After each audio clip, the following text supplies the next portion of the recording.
Le ministère des Pêches et de l'Économie maritime s'apprête à lancer l'opération de vente du poisson à des prix symboliques.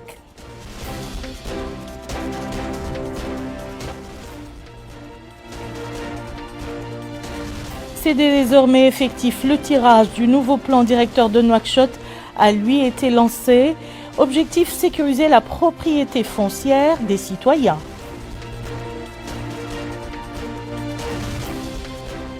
Le ministre de l'Équipement s'enquiert de l'avancement des travaux de construction des axes Alec-Boutilimit et Nouakchott-Boutilimit.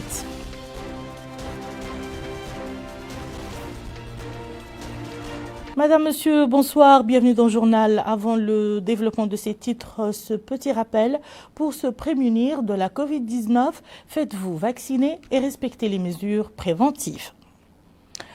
Nous ouvrons ce journal par cette triple visite effectuée ce matin par le ministre des Pêches et de l'Économie maritime à la Société nationale de distribution de poissons, l'agence de suivi stratégique et la principale plateforme de stockage de poissons à Sebra. Une visite qui a permis M. Dioul Zeyn de s'informer du rythme des travaux dans le centre de vente ouvert dans le cadre du nouveau programme mis en œuvre par le gouvernement pour vendre le poisson à des prix symboliques. Le point avec Bokar Belwa. Première étape, le siège de la Société nationale de distribution de poissons SNDP. Le ministre de Pêche et de l'Économie maritime, Dioul Zeyn, s'est informé de l'état d'avancement des travaux dans le centre de vente ouvert dans le cadre du nouveau programme mis en œuvre par le gouvernement pour vendre le poisson à des prix symboliques. Ainsi, il a eu droit à une présentation des différents services de la SNDP assurée par la directrice générale Mahjouba Habib. La SNDP, en tant qu'institution publique à caractère commercial et social, accomplit les missions liées à la réception, le stockage et la gestion des quantités de poissons débarqués. À cela s'ajoute l'élaboration des plannings de débarquement et le suivi régulier des stocks réceptionnés et qui sont destinés par la suite au ravitaillement de points de distribution de la SNDP. Elle dispose des plateformes, des centres, des points de vente et des conteneurs. Deuxième étape, l'agence de veille stratégique. Là aussi, le ministre des Pêches et de l'Économie maritime a été édifié sur les procédures utilisées pour l'exécution de la politique de l'État dans ce domaine et des efforts déployés par les services concernés pour mener à bien la distribution de poissons sur l'ensemble du territoire national.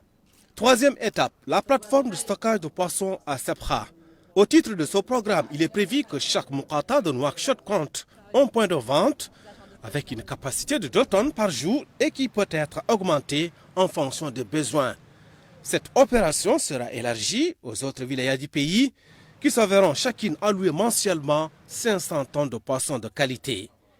Ainsi, le ministre des Pêches et de l'Économie maritime, Dioul Zeyn, a déclaré que le but de la visite était de s'assurer que la SNDP a pris toutes les mesures pour exécuter le programme du gouvernement qui vise à rendre disponible le poisson et à des prix réduits.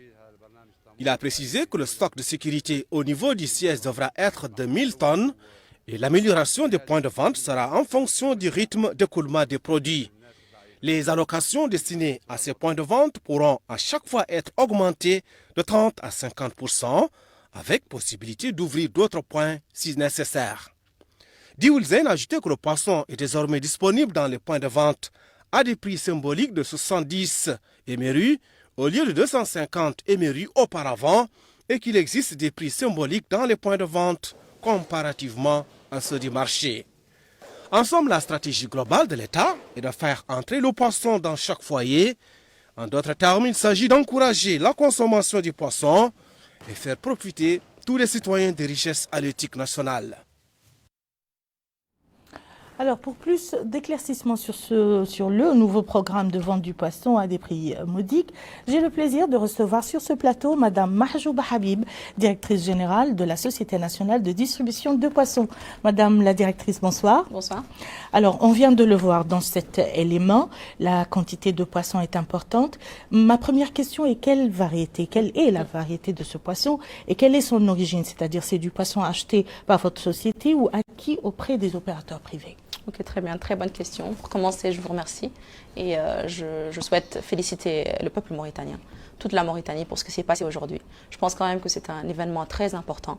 Pour la première fois, et j'ose le dire, pour la première fois, on sent que les Mauritaniens sont les premiers à être servis par leurs propres poissons. Donc on est un très grand, c'est ça, on est un très grand pays exportateur et aujourd'hui nous sommes les premiers clients et c'est vraiment parfait. Ce qui est important aussi, c'est que le prix est symbolique. Aujourd'hui on vend à 700 ouguiya des espèces, et là pour répondre à votre question, comme la dorade, la courbine. Et c'est vraiment, c'est extraordinaire. C'est une première, exactement. Donc, il faut que je précise que la SNDP, elle était spécialisée dans la distribution d'un seul type d'espèce, qui est le chanchar, et qui était vendu dans des boutiques au nombre de 111 à Nouakchott, 32 centres dans toute la Mauritanie, donc ça fait presque 370 points où nous vendons ce type de poisson. Le type de poisson chanchar, il était destiné à des populations vulnérables, donc qui sont ciblées par ce programme. Aujourd'hui, ce qu'on apporte, c'est une nouveauté. C'est que la SNDP va servir tous les Mauritaniens. Et c'est ce qui est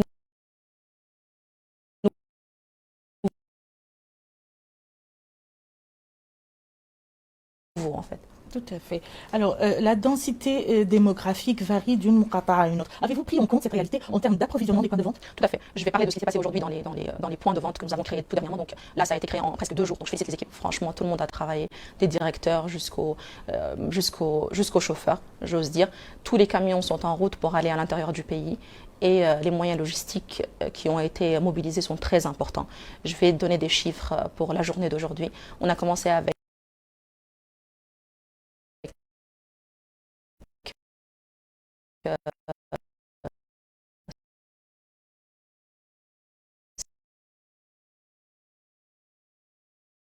7 muqata'a sur 9. Malheureusement, Sabra et Verzana n'ont pas pu commencer aujourd'hui pour des problèmes de logistique. Ça va commencer demain. C'est pour être précis. Sur toutes les 7 muqata'a, nous avons vendu près de 40%. On a vendu presque 1 tonne par boutique. C'est très important pour une première journée où il n'y a pas eu de sensibilisation encore. Il y a une campagne de communication qui va commencer dès demain. On va mettre des affiches partout. Il y aura 2 numéros verts et on va essayer en fait de mobiliser tout ce qu'on a comme moyen de communication pour que tout le monde puisse venir à ces boutiques. Par contre, j'aimerais dire quelque chose aussi. C'est qu'une boutique, peut-être que c'est pas suffisant.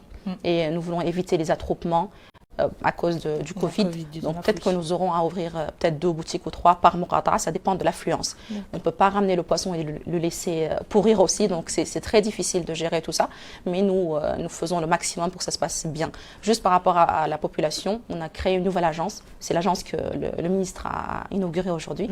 Donc cette agence, son objectif en fait, c'est de surveiller la distribution et de réguler, de revoir en fait toute la cartographie de notre réseau, parce que c'était une ouverture anarchique. Aujourd'hui, on prend 3 critères: la population, donc la densité de la population, ensuite la pauvreté dans la région, puis le besoin nutritionnel. Donc c'est toute cette réforme qui est en train de se mettre en place. Et j'aimerais juste finir par dire aussi que aujourd'hui, si le président de la République a demandé par exemple à Tazur de faire des transferts de 20 000 ouguiya pour des familles, si le pouvoir d'achat diminue, c'est comme si on leur retirait de l'argent. Et c'est ça qu'on essaie de revoir aujourd'hui. C'est pour que ces 20 000 ouguiya restent 20 000 ouguiya, qu'ils puissent acheter avec du poisson, de la viande, ce qu'ils devaient acheter. Donc je suis très contente aujourd'hui. Et quand pensez-vous élargir cette opération au reste du pays? Ça, c'est indispensable et c'est prévu. Par contre, ça prend du temps aussi. Donc je pense que d'ici le jeudi, le vendredi, nous pourrons être dans les autres wilayas avec des quantités qui vont dépendre de la densité de la population et puis d'autres critères, Inch'Allah. Merci beaucoup, Madame la directrice Mahjouba Habib, directrice générale de la Société nationale de distribution de poissons, d'avoir répondu à toutes nos questions. Merci beaucoup. Merci à vous.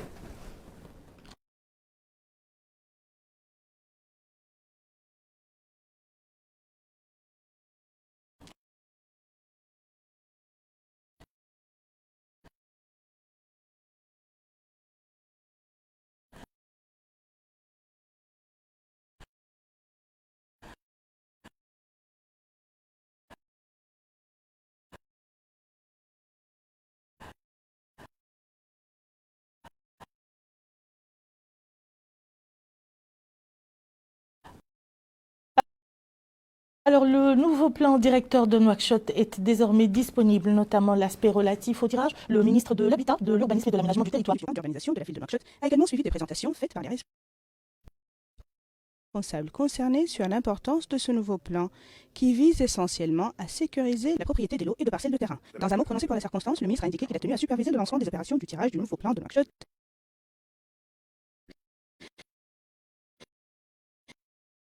adopté il y a quelques semaines par le Conseil des ministres dans le cadre des efforts déployés pour améliorer constamment la qualité des services publics. En effet, il est désormais possible pour toute personne désirant une copie légalisée du nouveau plan de l'obtenir après la fourniture de sa carte d'identité et un permis d'occuper. Il a ajouté que ce plan est de nature à faciliter les démarches pour les populations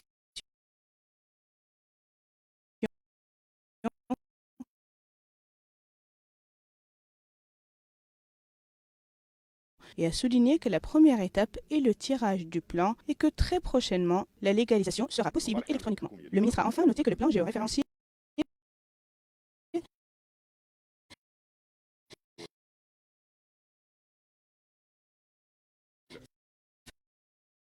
facilitera l'accès à certains services gouvernementaux tels que le ministère des Finances et les services techniques tels que la SNDE aux informations nécessaires au bon fonctionnement technique à l'ancien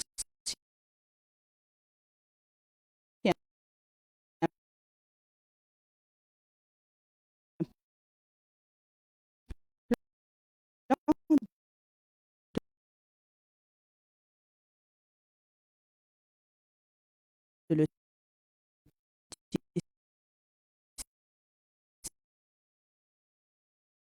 de la ville de Nouakchott. Il est à la fois sécurisé contre toute infiltration et offre à la sécurisation du domaine public. Le directeur de l'informatique demande plusieurs que le gouvernement mette en œuvre pour moderniser la capitale Nouakchott et plus tard les autres villes de l'intérieur du pays. Hier, le ministre de l'Équipement et des Transports s'est de nouveau rendu sur l'axe Boutillimit et Nouakchott-Boutillimit où les travaux de construction sont en cours.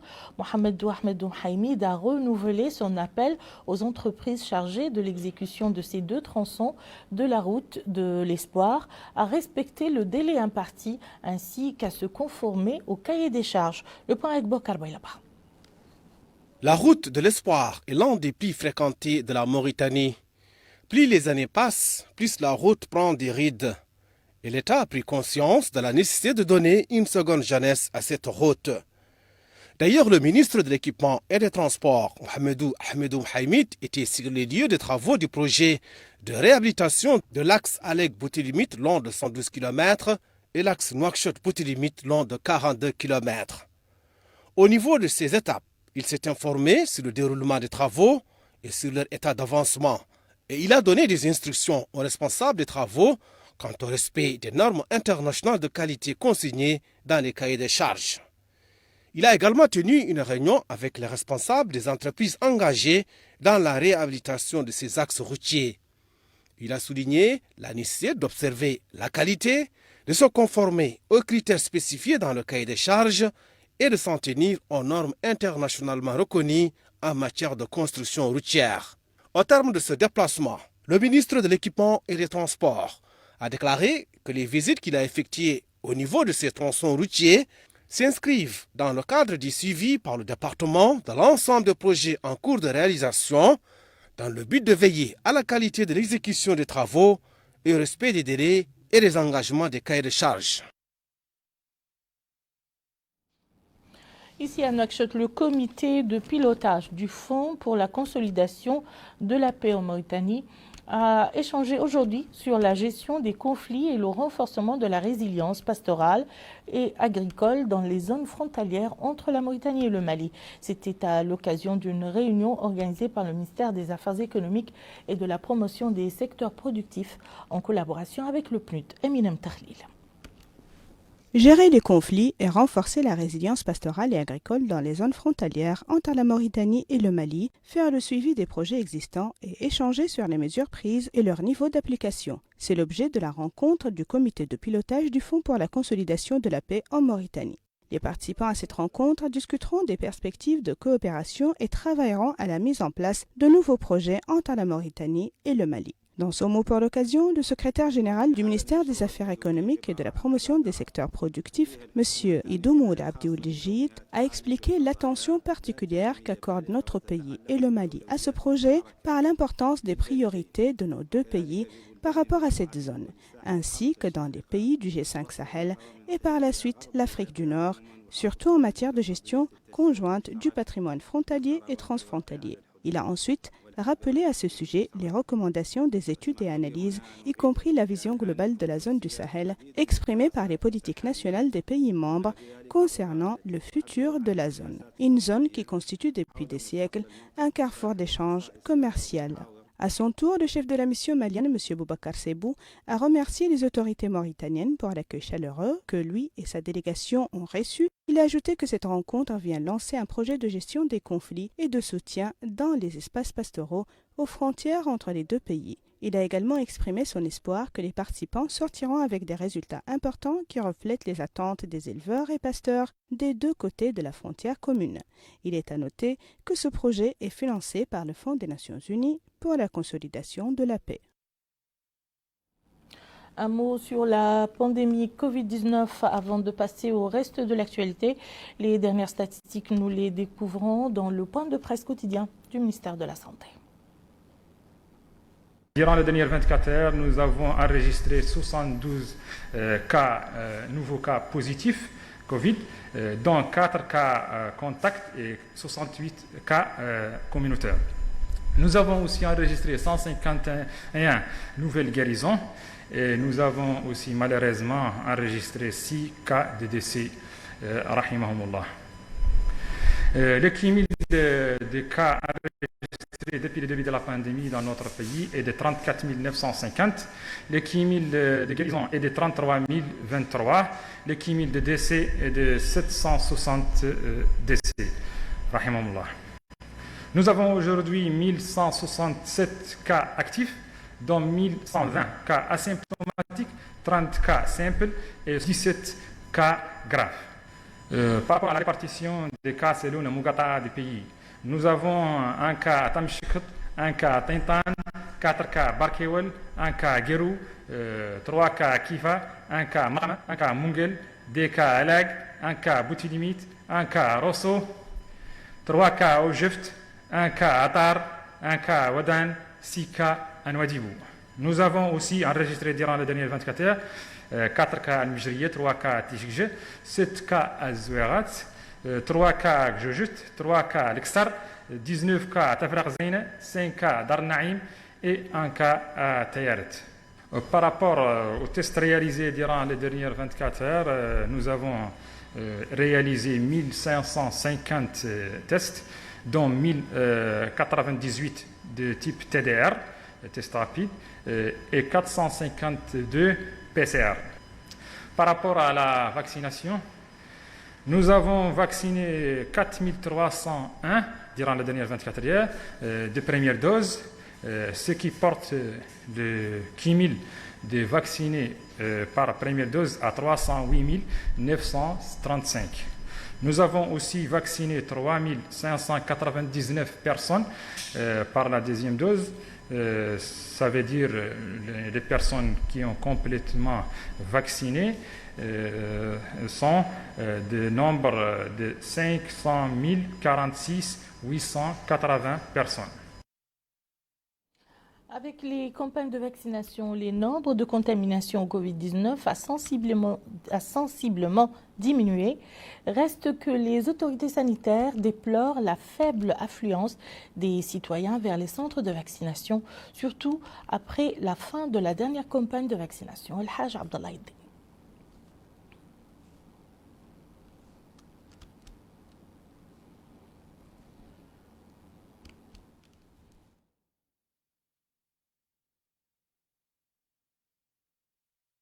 Les centres hospitaliers et les centres de santé au niveau des 3 wilayas de Nouakchott connaissent une faible affluence des citoyens désirés de recevoir les doses de vaccins anti-coronavirus. La non-affluence est particulièrement constatée depuis la fin de la campagne de vaccination lancée récemment par le département de la santé. Cette non-affluence est due au manque de sensibilisation et de conscientisation des citoyens sur l'importance de se faire vacciner selon le personnel médical. Madame El-Ghalia Metilville, responsable de la surveillance épidémiologique au niveau de la Muqata'a d'Iksar, affirme qu'il constate une régression notoire du nombre de personnes fréquentant les hôpitaux pour recevoir la première ou la seconde dose du vaccin. Aujourd'hui, dit-elle, nous n'accueillons que 20 personnes, contrairement au jour de la campagne, au cours desquelles nous avons reçu 100 personnes par jour. Les citoyens qui viennent aux unités de vaccination s'accordent tous sur l'importance des vaccinations et sur la gravité du virus qui risque de se propager au rang des citoyens si ces derniers ne prennent pas le vaccin prescrit. La baisse de cas de contamination au coronavirus enregistrée ces derniers jours ne doit pas conduire au relâchement des mesures préventives recommandées ni à l'abandon de vaccination meilleur rempart contre la propagation du virus mortel. Direction à présent les localités d'Otouil dans le Haut el-Gharbi et Wampu dans la wilaya du Guitimara où les populations continuent à se confondre en reconnaissance à l'endroit du gouvernement suite à sa décision de relever ces deux anciens arrondissements au rang de Muqata'a à l'occasion du dernier découpage administratif. À Wampu, les habitants ont organisé une série de marches et à Otouil, la population a afflué vers les nouveaux bâtiments de la Muqata'a pour exprimer sa joie. Bokar Baylaban en dit plus. Les habitants de Touil, Haut el-Gharbi, sont en fête. Leur arrondissement vient de changer de statut. Désormais, Touil est une Muqata à la faveur d'un nouveau projet de décret adopté récemment lors de la réunion du Conseil des ministres. Cette décision vient renforcer la décentralisation et le souci de l'État de rapprocher le service public de ses usagers, densifier les infrastructures et améliorer les conditions de vie des populations. D'ailleurs, le maire de la commune de Touil, le Mena Oul Abidi, a salué cette décision qui est venue concrétiser l'engagement du président de la République lors de la campagne électorale pour transformer le chef-lieu de Touil. Il a fait observer que la position frontalière de Touil, la densité de sa population et ses ressources économiques justifient qu'elle soit érigée en Muqata. À leur tour, les habitants n'ont pas manqué de saluer cette décision hautement symbolique. Ils fondent beaucoup d'espoir sur ce nouveau découpage administratif qui permettra à Touil de bénéficier l'ensemble des services compétents. Autre arrondissement administratif ayant changé de statut, il s'agit de Wampu au Guidimaha. La densité de la population de Wampu, le grand nombre de villages qu'il comporte, les ressources économiques dont elle recèle et le dynamisme de ses commerçants sont autant de facteurs qui prédisposent Wampu à son nouveau statut administratif de Muqata. Boussidi Mahmoud Taleb est le hakem de Wampu. Il explique que cette décision traduit la volonté de hautes autorités de consolider les fondements de la décentralisation et de rapprocher l'administration des citoyens. Évoquant la position stratégique de Wampu, il a fait mention des ressources agro-pastorales et de l'intense commerce avec les régions limitrophes. Pour les habitants de Wampu, le nouveau statut administratif de leur circonscription constitue un important acquis. Ils voient aujourd'hui l'engagement que leur a pris le président de la République. Ils estiment qu'ils auront une plus grande proximité des services publics et un meilleur accès aux services de base, la densification des infrastructures et l'amélioration des conditions de vie des populations. A noter que Wampu se compose de 3 communes que sont Wampu, Ar et Ajar. Et sa population est estimée à 48 000 habitants selon le dernier recensement. La zone est considérée comme une zone agro-pastorale par excellence grâce aux précipitations annuelles importantes. Dans la capitale de la wilaya voisine du Haut el-Sharqi, le ministère de l'Hydraulique et de l'Assainissement a entrepris la vulgarisation des documents relatifs au cadre environnemental et social auprès des maires, des services techniques et des organisations de la société civile. Par la même occasion, les comités régionaux pour les réclamations ont été installés.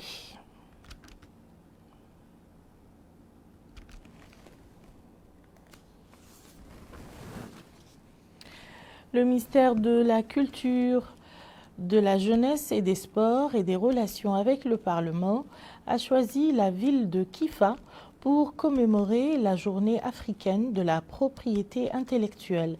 Cette manifestation qui s'est tenue sous le thème « Le droit d'auteur est un droit de l'homme » a permis aux participants d'échanger sur les droits d'auteur et la propriété intellectuelle.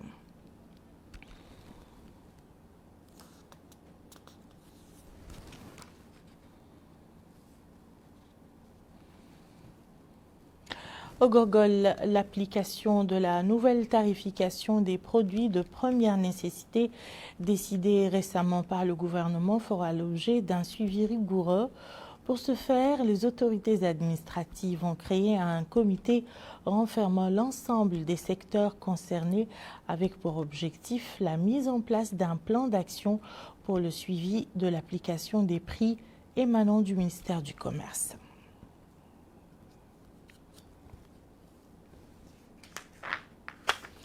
Et à Boule-Noire, dans la wilaya de Dakhlet-Nouadhibou, l'heure est plutôt au toilettage de la ville.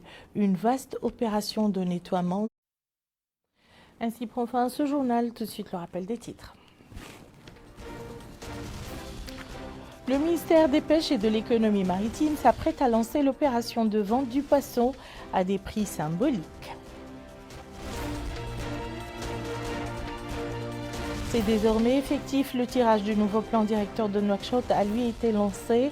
Objectif: sécuriser la propriété foncière des citoyens.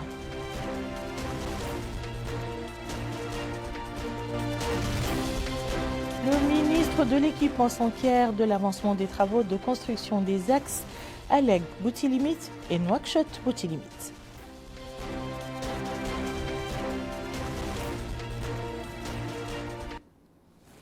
Merci, Madame, Monsieur, de nous avoir suivis. À très bientôt, Inch'Allah.